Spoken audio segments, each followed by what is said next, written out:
Welcome to Daily Tax Savings. This is Tony Novak here to share a few points on saving taxes and staying out of tax trouble. Today's topic is titled Ending the Corporation. The word ending is not a legal term. It's not a tax term. It's not an accounting term. I chose it because it's the most basic, simple English word that I can use to cover the whole topic.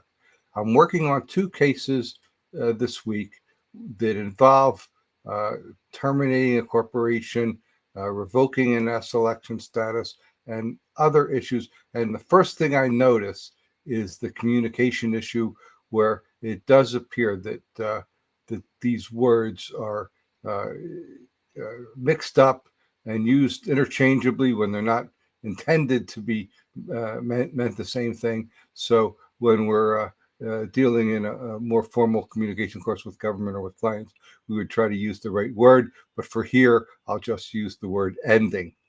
So in the case that it comes time to wrap up a corporation, another generic term, wrap up a corporation, we have a couple of options. So the first thing that we think of is an S corporation. If we've been operating as an S corporation, the concept of revoking an S corporation election, that's an elected status for tax purposes, that can be done fairly simple.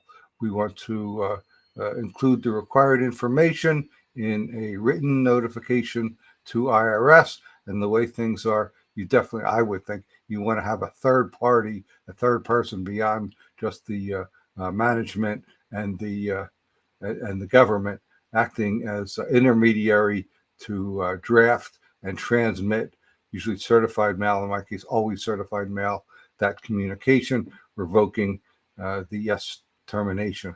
Sometimes it'll be acknowledged by IRS and sometimes it won't.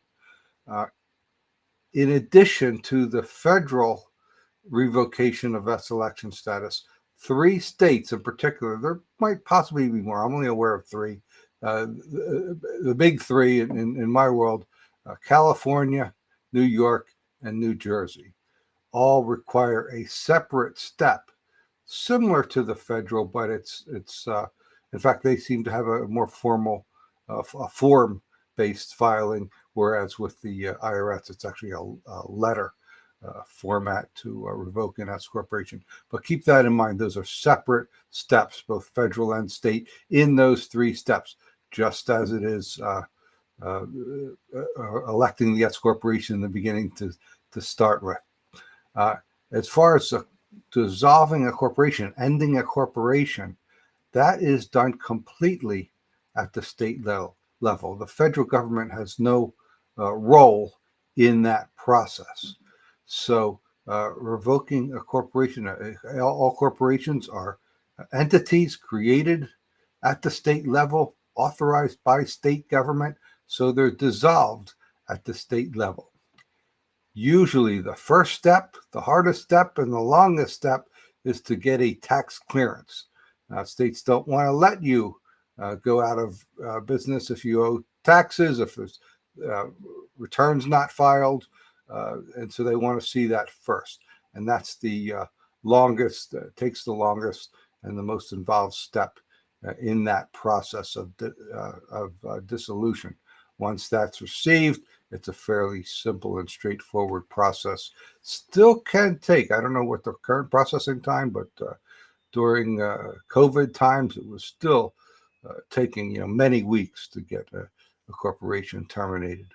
So would love to hear your thoughts, comments, feedback, your experience. If it's been different than what I've said, please chime in either on social media, or if you want to reach me one-on-one, as these last 2 people did that needed help wrapping up and ending their corporation.